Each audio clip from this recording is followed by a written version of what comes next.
برکت ہے وہ ذات جو اپنے بندے کو لے گیا، اپنے بندے کو نہیں، اپنے بندے کو۔ ابھی میں تفصیل کروں گا۔ اپنے بندے کو لے گیا، کب لے گیا؟ کس وقت لے گیا؟ اسرا، راتوں رات کے حصے میں لے گیا۔ کہاں سے کہاں تک لے گیا؟ لیلا من المسجد الحرام الى المسجد الاقصى، راتوں رات لے گیا مسجد حرام سے مسجد اقصی تک۔ مسجد اقصی تک، مسجد اقصی ہی کو کیوں اختیار کیا گیا؟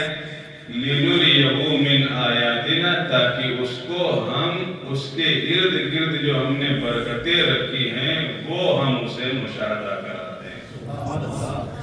اب سوال یہ ہو سکتا ہے کہ اس میں تو اللہ کے رسول کے جانے کا جو ذکر ہے قرآن پاک کے اندر، وہ صرف مسجد حرام سے مسجد اقصی تک ہے، اور اس مہینے کے اندر علماء اور خطباء اور مقررین اور مفتیان اکرام تو اللہ کے رسول کی معراج کو بیان کرتے تو مسجد حرام تک، تو یہاں تک تو صحیح ہے، لیکن اس کے اوپر کا تو ذکر ہے نہیں، تو پھر کیوں بیان کیا جا رہا ہے؟ بیان کرنے والے بیان کر رہے ہیں کہ آقا کریم صلی اللہ علیہ وسلم مسجد اقصی سے آسمان اول پر گئے، آسمان اول پر آدم سے ملاقات ہوئی، پھر آسمان ثانی دوسرے پہ گئے، پھر تیسرے پہ پہنچے، پھر چوتھے پر پہنچے حضرت عیسیٰ سے ملاقات ہوئی، پھر پانچویں اور چھٹے پر پہنچے، پھر ساتویں پر حضرت ابراہیم سے ملاقات ہوئی،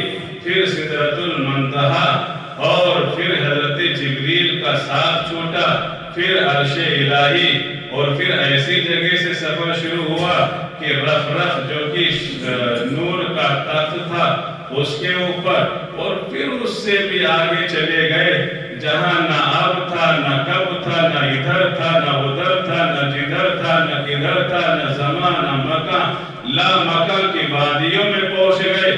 ثم دنا فتدلی فکان قاب قوسین او ادنی، اتنا اللہ کے پاس پہنچ گئے، اللہ کے قریب پہنچ گئے کہ آپ اور اللہ کے درمیان میں اتنا فاصلہ رہ گیا جتنا کہ کمان کے اور کمان کے ساتھ میں جو دھاگا یا جو تار بندھا ہوتا ہے اس کے بیچ کا جو گلائی کا حصہ ہوتا ہے، ایک بالشت کہہ لو یا 1.5 بالشت یا 2 بالشت، اتنا سا فاصلہ اللہ کے رسول اور آپ صلی اللہ علیہ وسلم کے درمیان میں رہ گیا۔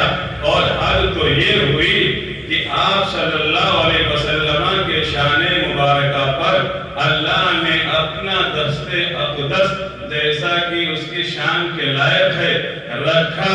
اللہ کے رسول فرماتے ہیں کہ رکھنا تھا اللہ کا کہ جن جن چیزوں کا مجھے علم نہیں تھا وہ ساری چیزیں ہمارے علم کے اندر آ گئی۔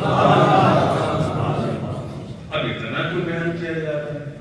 تو میں اس کا جواب یہ دینا چاہتا ہوں، اور یہ ہے کتابوں کے اندر مفسرین نے بیان فرمایا کہ اول اور آخر کا ذکر اللہ نے بیان فرمایا صراحت کے ساتھ، اور جب اس آیت کی اور سورہ نجم کی آیتوں کی ثم دنا فتدلی فکان قاب قوسین او ادنی کی تفسیر آپ پڑھیں گے تو اس کے اندر مفسرین نے اپنے علم کے جوہر دکھائے ہیں، بتائے ہیں، محققین نے تحقیق کی ہے، تمام احادیث متبادرہ سے، تمام احادیث مشہورہ سے، تمام احادیث صحیحہ سے یہ بات ثابت ہے کہ اللہ کے رسول صلی اللہ علیہ وسلم نے مسجد اقصی سے لے کر کے اللہ رب العزت تک کا سفر طے فرمایا ہے۔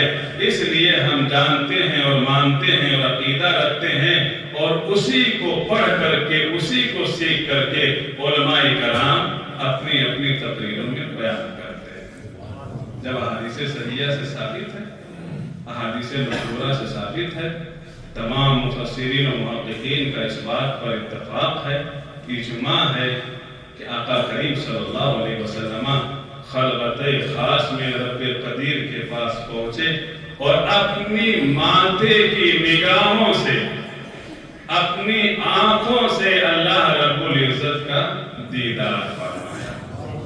اسی کو تو اعلیٰ حضرت نے کعبے کے بدر تجھا تم پہ کروڑوں درود جو سلام ہے اس کے اندر ارشاد فرمایا، اور کوئی غیب کیا تم سے نیہا ہو بھلا، اور کوئی غیب کیا تم سے نیہا ہو بھلا۔ دنیا اور آخرت کی کون سی چیز ہے یا رسول اللہ جو آپ سے چھپ سکتی ہے؟ ارے جب آپ کی نظروں سے خدا نہ چھپا، خدا نہ چھپا، اللہ نہ چھپا، تو پھر اللہ کی مخلوقات کیسے چھپ سکتی ہے؟ اسی کو اعلیٰ حضرت نے اس شعر کے اندر ارشاد فرمایا، اور جگہ پر الگ الگ آپ نے اشعار کے اندر معراج کے مراحل کو اعلیٰ حضرت نے بیان فرمایا۔ اللہ رب العزت نے قرآن پاک کے اندر ارشاد فرمایا، پاک ہے وہ ذات۔ اللہ رب العزت صرف اتنا فرما دیتا، اللہ الذی اسریٰ بعبدہ، جو اللہ ہے وہ لے گیا، سبحان الذی، وہ ذات لے گئی جو تمام عیبوں سے، تمام نقائص سے، تمام عیوبوں سے پاک و صاف ہے۔ کیوں فرمایا سبحان الذی؟ اس کا جواب یہ ہے کہ اللہ رب العزت کے علم میں ہر چیز ہے، وہ جانتا ہے کہ مخلوق میں پیدا کر رہا ہوں، بنا رہا ہوں، لیکن اسی مخلوق کے اندر ہمارے ایسے بندے ہوں گے جو اطاعت و فرما برداری والے ہوں گے، اور ایسے بھی کم ظرف ہوں گے، کم عقل ہوں گے کہ وہ اعتراض کریں گے کہ اللہ کے رسول صلی اللہ علیہ وسلم نے معراج جسم و جسمانیت کے ساتھ کہاں مسجد حرام سے اقصی تک تو سمجھ میں آتا ہے، لیکن مسجد اقصی سے جب آسمان کا سفر شروع کیا ہوگا تو اس میں تو کوہ ناری پڑتا ہے، ایسی جگہ آتی جہاں تو یہ جسم جل کر کے خاک ہو جائے، تو پھر کیسے جو ہے آپ جا سکتے ہیں؟ تو اللہ رب العزت نے سبحان الذی کہہ کر کے ارشاد فرما دیا، ان سارے اعتراض کرنے والوں کے، شکوک و شبہات رکھنے والوں کو جواب مل گیا کہ لے جانے والا جو ہے وہ کم طاقت کا مالک نہیں ہے، جو لے جا رہا ہے اس کے اندر کوئی عیب نہیں ہے، کوئی نقص نہیں ہے، ارے وہ تو ایسا بادشاہوں کا بادشاہ ہے، حاکموں کا حاکم ہے، انہ علی کل شیء قدیر ہے، وہ تو ہر چیز پر قادر ہے۔ لہذا میرے محبوب سے متعلق کسی بھی قسم کا اعتراض ذہنوں میں نہیں آنا چاہیے۔ یہ نہیں دیکھ رہے ہو کہ اس کو لے کون جا رہا ہے، جبریل تھوڑی نہ لے کے جا رہے ہیں، آدم تھوڑی نہ لے کر کے جا رہے ہیں، میکائیل و اسرافیل و اسرائیل تھوڑی نہ لے کر کے جا رہے ہیں۔ اگر جبریل جاتے تو ممکن تھا کہہ سکتے تھے، اعتراض ہو سکتا تھا کہ جبریل سدرۃ المنتہا سے آگے نہیں بڑھ سکتے، تو پھر وہ کیسے جو ہے وہ ثم دنا فتدلی فکان قاب قوسین کی وادیوں کو چیرتے ہوئے آگے لے گئے؟ تو بتا دیا اللہ نے کلام کے ذریعے کہ میں لے گیا ہوں، میں لے گیا ہوں، کوئی اور نہیں لے گیا ہے۔ جب اللہ نے فرمایا میں لے گیا ہوں تو اب سارے اعتراضات و شکوک و شبہات دور ہو گئے کہ وہ رب لے گیا ہے جس نے آسمان کو بغیر ستون کے کھڑا کر دیا ہے، وہ رب لے گیا ہے جس نے جو ہے پورا نظام کائنات کن اور فیکون سے پیدا فرمایا ہے۔ جب وہ رب اتنا سب کچھ کر سکتا ہے تو وہ رب اپنے محبوب کو اپنی خلوتوں میں بھی بلا سکتا ہے۔ انہ علی کل شیء قدیر۔ سبحان الذی اسریٰ، لے گیا، بعبدہ، یہاں پر اللہ نے یہ نہیں فرمایا سبحان الذی اسریٰ عبداً، اور یہ بھی نہیں فرمایا عبدہ، بعبدہ۔ تھوڑی میں گرامر کی بات کر رہا ہوں، ایک ایک نقطے کا اور ایک ایک حرف کا مطلب ہے قرآن کریم کے اندر. اور وہ الگ بات ہے کہ ہمارے علم میں نہ ہے ایک ایک آیت کے 100 مطالب ہیں, 100 معنی ہیں, تراجم ہیں. اگر اللہ فرماتا ہے سبحان الذی اسرا عبدا یا عبدہ, بانا لگاتا یا عبدہ میں ہاتھ کی زمین ہے, تو پھر اس میں کوئی کمال نہیں تھا. اللہ نے آدم کو بھی, اللہ نے عیسیٰ کو بھی, اللہ نے ادریس کو بھی معراج سے سرفراز فرمایا. وہ سب عبد ہیں. آدم بھی عبد ہیں, ابراہیم بھی عبد ہیں, عیسیٰ بھی عبد ہیں, موسیٰ بھی عبد ہیں, زکریا اور یحییٰ بھی عبد ہیں. یہ عبد ہیں, لیکن عبد کے ساتھ میں ہو ضمیر کا جب استعمال کرتے. ابھی میں آپ کہیں مثال کے طور پہ میں اگر کہوں آپ ہمارے دوست ہوں, میں کہوں میں فلاں کو لے گیا, فلاں کو لے گیا, فلاں کو لے گیا گھمانے کے لیے, ٹہرانے کے لیے, مزے کی بات نہیں. اور انہی میں ایک ایسا دوست ہے جو خاص ہے. میں کہوں میں اپنے دوست کو لے کے گیا, تو یہاں پر ایک خاص محبت, خاص رفاقت, خاص لگاؤ, خاص توجہ, خاص جو ہے فوکس اس دوست پر ہو رہا ہے جس کے لیے میں نے فرمایا. اور میں نے اپنے دوست رفیق کو بھی ساتھ لے گیا. تو اس عبدہ نے امتیاز کر دیا کہ ابراہیم کا لے جانا اور معراج کرانا یہ عبد کی طرح الگ معاملہ تھا. عیسیٰ کو آسمان پر اٹھانا یہ عبد کی طرف نسبت کرتے ہوئے عام معاملہ ہے. موسیٰ کلیم اللہ کو کوہ طور پر عبد کی طرف نسبت کرانا کر کے ان کو تجلیات دکھا دینا یہ عام معاملہ ہے. لیکن میں نے اپنے خاص بندے جو کہ میرا محبوب ہے, دنیا میری رضا چاہتی ہے, لیکن میں نے اپنے اس خاص بندے کو بلایا جس کی رضا میں چاہتا ہوں. اعلیٰ حضرت فرماتے ہیں خدا کی رضا چاہتے ہیں دو عالم. آج آپ دیکھیے تو صحیح, کسی سے بھی پوچھیں آپ کیا چاہتے ہو, آپ میں سے ہر شخص کا یہی جواب ہوگا ہم یہ چاہتے ہیں کہ اللہ راضی ہو جائے. نماز پڑھتے ہیں اللہ راضی ہو جائے, قرآن پڑھتے ہیں اللہ راضی ہو جائے, حج عمرہ کرتے ہیں اللہ راضی ہو جائے, لوگوں کے ساتھ بھلائی کرتے ہیں. کیوں؟ اس لیے کہ خدا راضی ہو جائے. دنیا کی ہر مخلوق, ہر چپا, ہر جاندار چیز اللہ کو راضی کرنے میں لگی ہوئی ہے.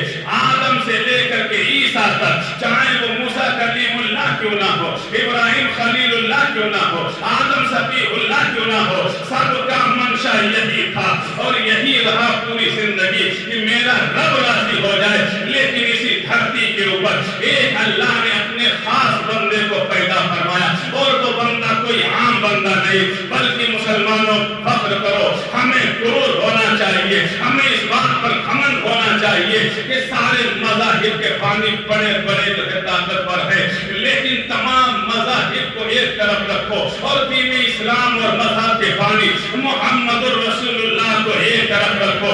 اللہ رب العزت نے اپنے محبوب پاک صاحب لولاک صلی اللہ علیہ وسلم کی طرف جب ارادہ فرمایا جیسا کہ اس کی شان کے لائق ہے, تو ارشاد فرمایا اے میرے محبوب, آدم تا عیسیٰ تم میری رضا چاہتے ہیں, لیکن اے میرے محبوب بتا تیری رضا کیا ہے. میں خود خالق کائنات تیری رضا چاہتا ہوں.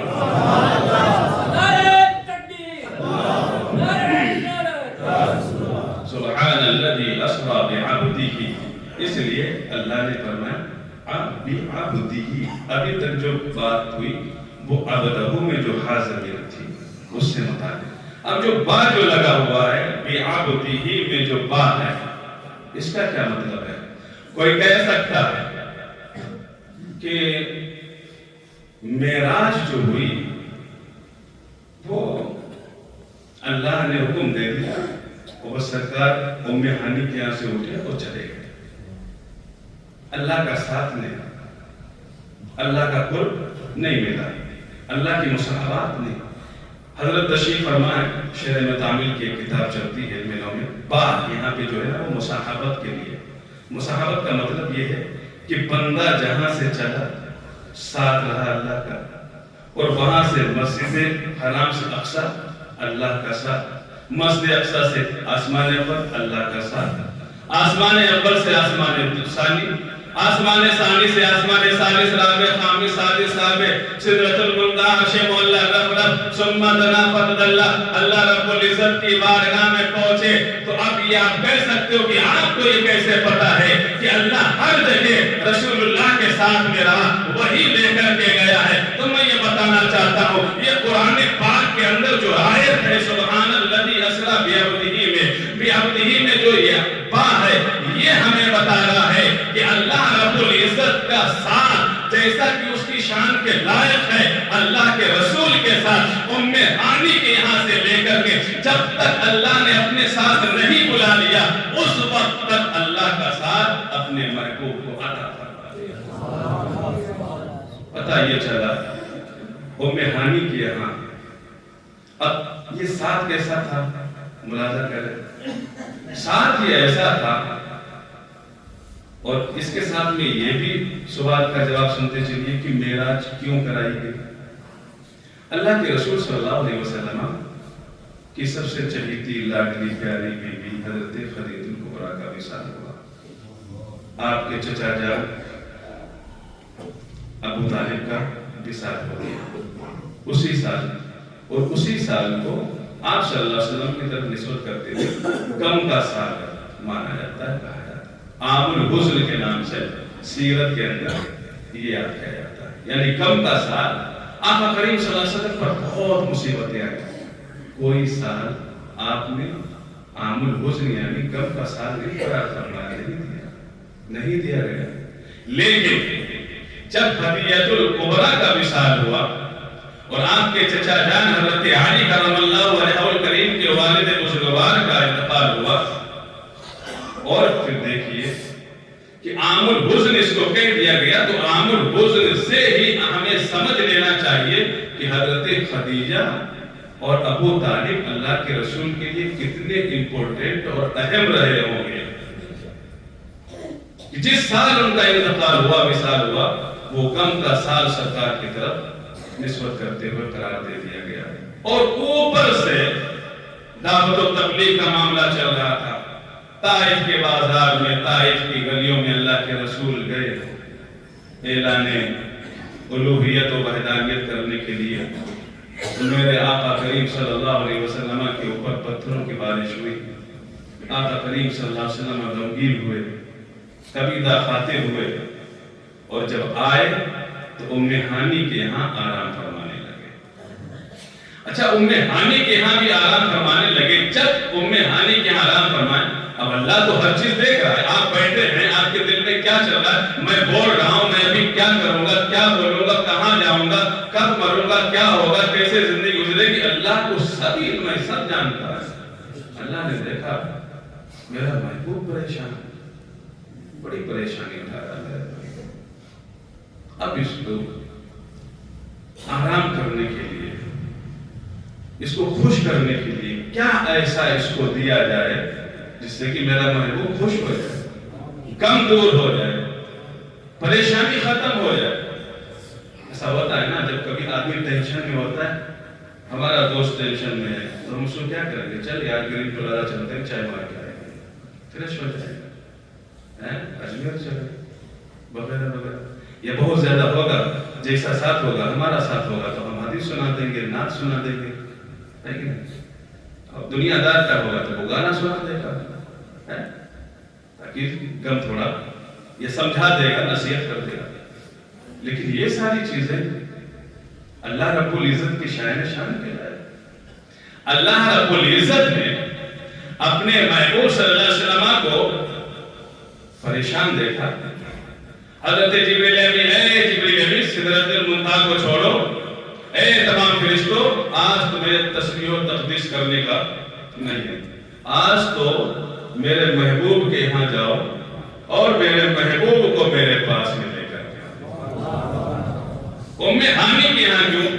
ام ہانی کے علاوہ بھی آپ رہ سکتے تھے، اور یہ دیکھیے ہر رات آپ عبادت میں گزارتے تھے، لیکن اس دن اتنا تھک گئے، اتنا پریشان ہو گئے، آقا صلی اللہ علیہ وسلم ام ہانی کے یہاں چلے گئے، وہاں آرام کرنے لگے۔ سرکار کو بھی معلوم کہ آنے والے جبریل امین، لیکن اللہ نے حکم دے دیا تھا۔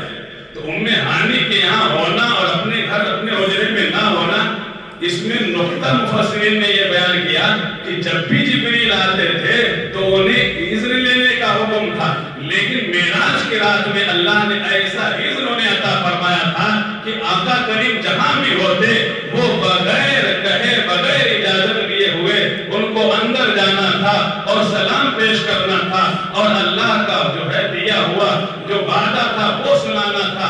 اگر اپنے یہاں ہوتے اور پھر جبریل اس سے پہلے ہمیشہ آتے تھے تو سلام کرتے تھے، اجازت لیتے تھے، پھر اندر جاتے تھے، لیکن آج اگر گھر کے اندر ہوتے تو جو قانونی فطرت تھا، جو اللہ نے قانون بنایا تھا ہمارے محبوب کے یہاں جانا تو بغیر اجازت کے نہیں، تو آج وہ قانونی فطرت ٹوٹ جاتا۔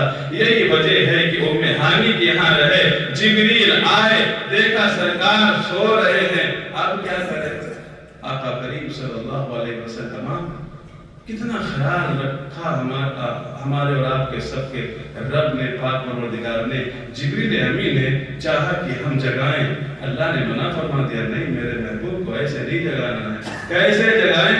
اللہ اکبر! حضرت جبریل امین نے اپنی آنکھوں کو میرے آقا جناب محمد رسول اللہ کے طلبوں سے مس کیا، اور ایک بار نہیں بلکہ تین بار میں نے عالم تصور میں پوچھا، اے فرشتوں کے سردار جبریل امین، ایک بار میں بھی اٹھ جاتے، ایک بار تمہارا مس کرنا کافی تھا، ایک بار میں سرکار بیدار ہو گئے تھے، لیکن آپ نے تین مرتبہ کیوں جو ہے وہ اپنی آنکھوں کو آقا کریم کے طلبوں سے مس کیا؟ عالم تصور نے جواب دیا کہ کوئی کہہ سکتا تھا، کوئی منکر کہہ سکتا تھا کہ جبریل کیا، وہ تو سید الملائکہ، وہ تو ان کے استاد تھے اور ہیں، ارے وہ تو کوئی چیز لینے کے لیے جھکے ہوں گے، ان کی آنکھ لگ گئی ہوگی، ان کا ماتھا لگ گیا ہوگا، تو بس اس میں کون سی بڑی بات ہے؟ تین مرتبہ اپنے محبوب کے طلبوں سے آنکھوں کو مس کرا کر کے بتا دینا ہے کہ جبریل جس کے پاؤں کو چوم رہا ہے،